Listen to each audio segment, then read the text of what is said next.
안녕하세요. 1월 9일 매일 성경 함께 나누겠습니다. 첫 번째 문단입니다. 너희는 하나님에 대한 어떤 형상도 만들지 말라 했습니다. 형상의 종류는 사람 형상일 뿐만 아니라 여러 가지 짐승들, 새, 곤충, 어족 전체. 그리고 어떻게 경배하지 말면서 왜 하나님께서 전체를 만민을 위해 배정하신 것이므로 이것은 그것에 대한 그 주와 종, 주종 관계 속에서 있다고 하십니다. 그럼 주종 관계 속에서 우리가 어떻게 생각해 보는 것은 하나님이 인간을 만드시고 인간이 인간 아래 피조물을 만들었죠. 이런 관계 속에서 다스림의 구조인 것이죠. 다스림의 구조. 자, 오늘도 우리의 다스림의 구조들이 바로 되어가야 되겠죠. 하나님은 너희가 하나님께서 주신 아름다운 땅에 들어가지 못할 것이라고 맹세하셨습니다. 어떻게 비록 쇠풀무 애굽에서 인도하여 내어졌지만 여기서는 과정의 완전성, 출발만 아니라 그 과정에서도의 완전함이 필요하다고 하는 거죠. 그래서 오늘 우리들이 그 과정에 수정을 해보는 겁니다. 자, 너희는 여호와께서 금하신 어떤 형상에 우선 조각하지 말아야 한다. 어디서 너희가 얻는 아름다운 땅에서 어떻게 내가 하나님이 천지를 불러서 정거를 삼으면서 온 천지에도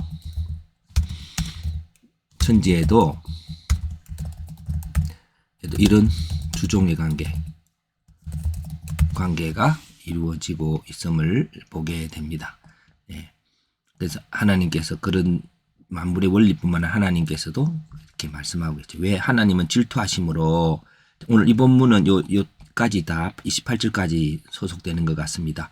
하나님이 질투하신 하나님이시기 때문에 근데 너희가 속히 망할 것이므로 질투하시기 때문에 하나님만 의지하지 않으면 망하게 될 것이고 너희 남은 자가 많지 못하여서 이게 실패하게 되고 목석의 신을 섬기게 되며 오히려 하나님을 섬기지 않을 때에 반응하지 못하는 문제 해결할 수 없는 자를 섬기게 된다고 말씀을 하고 있습니다. 그렇게 되어질 때 문제 해결을 할 수가 없는 거죠. 자, 마지막 문단. 너희는 하나님을 만날 겁니다. 어떻게? 마음과 뜻을 다하여 여호와 찾게 되고 하나님 말씀 청종하는데 언제? 환난의 끝날에 환난을 당하다가 끝날에 너희가 돌아와서 하나님을 만날 것이라고 말합니다. 왜 하나님은 조상들에게 맹세하신 언약을 잊지 않으심으로 자비하시고 멸하지 않으시고 버리지 않은 하나님이기 때문입니다. 자, 그렇다면 하나님의 구원의 과정은 환난이라고 하는 말은 왜요? 여기서 볼 수 있죠. 목석의 신을 섬기게 되며 환난이라고 하는 것은 환난의 원인 이게 목석의 신을 섬기게 되는 거죠. 반응하지 못하고 문제 해결하지 못하는 문제 해결력이 없는 그런 것들을 생각해서 결국 그 문제들이 해결되지 못한 채 있죠. 그래서 안 되겠다. 하나님만이 우리의 모든 것이 된다고 돌아오게 될 거라고 말했습니다. 한 문장 요약입니다. 하나님 주시는 약속의 땅은 하나님의 백성들이 반응하지 못하는 우상을 섬긴 결과로 인한 환난 가운데 언약을 이루신 하나님을 진심으로 찾게 될 때 누리게 된다. 지금 과정이죠. 우리들은 하나님 알고 있어 라고 말하지만 우리들에게도 하나님을 믿으면서도 이 땅에 가치 있는 것들을 주로 삼고 있는 것이 있습니다. 그 과정 속에서 우리는 우리가 믿고 있는 그것들이 하나님의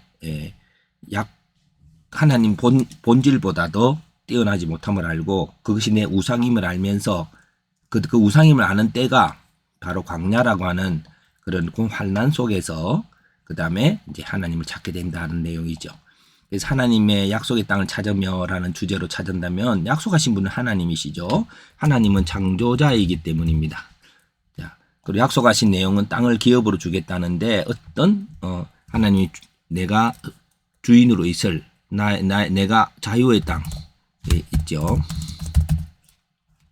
과정은 과거에 내가 가지고 있는 잘못된 믿음이 있습니다. 그 우상숭배입니다. 그것이 형상으로 나타나죠. 그러나 말하거나 듣거나 반응하지 못하는 것들을 그것을 내가 신으로 숨기고 되겠죠. 그래서 그 현재 상황은 환난입니다. 근데 환란은 똑같은 것이 반복됩니다. 애굽의 쇠풀무 가운데서 있을 때에 이스라엘이 그런 참 애굽은 좋은 곳이었지만 그곳에서 고생을 많이 합니다. 또 광야라고 하는 배경도 똑같습니다. 그때에 하나님의 약속을 말씀을 이루신 하나님이 그 광야 가운데서 나오지요. 그래서 이렇게 연결해 볼 수 있습니다. 광야를 거쳐서 이렇게 말씀의 현장으로 한번 이름 붙여봅니다. 마음과 뜻을 다해서 여호와를 찾게 될 때에 그 광야에서 부르짖습니다. 하나님 외에는 하나님 목마릅니다라고 하는 그것이 내가 이 세상에 어떤 것도 목마름을 줄 수 없음을 고백하는 것이고 하나님만이 말씀인 것을 알게 되죠. 그래서 오늘 이렇게 첨가해 봅니다. 오늘 나를 향한 하나님의 뜻을 어떻게 이룰 것인가, 광야 속에서 무의미한 것을 발견하고 의미 있는 것을 확장하고 나아가야 한다라고 하죠. 그래서 오늘 기독교인의 본질은 어떤 내 신념이 중요한 게 아니라 그 신념들이 현재 속에서 말씀의 해결력으로 나타나서 그 문제를 해결해 나가고 하는 그런 어떤 것들을 통해서 진정한 능력을 발견하고 하고, 그렇지 못한 것들을 우리가 하나님께서는 그렇게 반응하지 못하는 것들을 의지했던 결과들을 통해서 하나님을 보기를 원하시고 계십니다. 해석을 해봅니다.